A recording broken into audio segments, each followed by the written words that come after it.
Great question. So just to give your listeners some insight, we think if there was a conflict across the Taiwan Strait, it would put a punch in the global economy of about 10% of the global GDP. So between 8 and 10 trillion US dollars.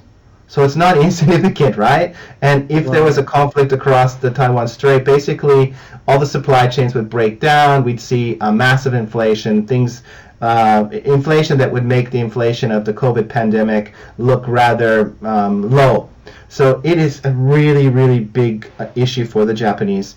The sea lines of communication that go in and around Taiwan ferry about 2.3 trillion US dollars of goods and a lot of existential energy resources for the Japanese. So the Japanese are looking at Taiwan and saying, how can we prevent a conflict from emerging? How can we ensure that peace and stability across the Taiwan Strait remains as is? And how can they prevent a conflict from happening? So their concern is a conflict between the United States and China over Taiwan would fundamentally destroy the region's economy. And of course, for a country like Japan that is a trading country that has its manufacturing footprint throughout the region, this would be fundamentally devastating for the Japanese economy, but also the South Korean and many other economies. So they're worried. How do they think about working with the United States? Well, it'll depend on the scenario. So if there's a blockade, what would the Japanese do? If there was a kinetic conflict, what would the Japanese do? How would they coordinate resources is a big question. And I think most of us, when we're looking at the potential scenarios that involve a Taiwan contingency, that's what they call it here.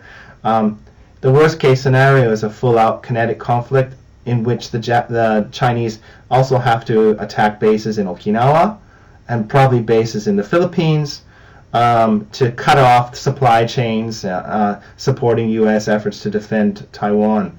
So where would Japan be in that equation? Would they, help rebuild the airports to ensure that the U.S. can still ferry resources to the region? That is one option. Or do they increase their deterrence capabilities through deployment of missile systems within the region? And we're already seeing that. The peripheral islands in the Japanese archipelago, Yonaguni and others, have missile systems that are meant to defend Japan, but arguably they could extend into Taiwan airspace. Drones is another area that they're thinking about in terms of what is the place for drones in a conflict? Do they flood the airspace with drones that, something like the Independence Day movie with all the spaceships coming in?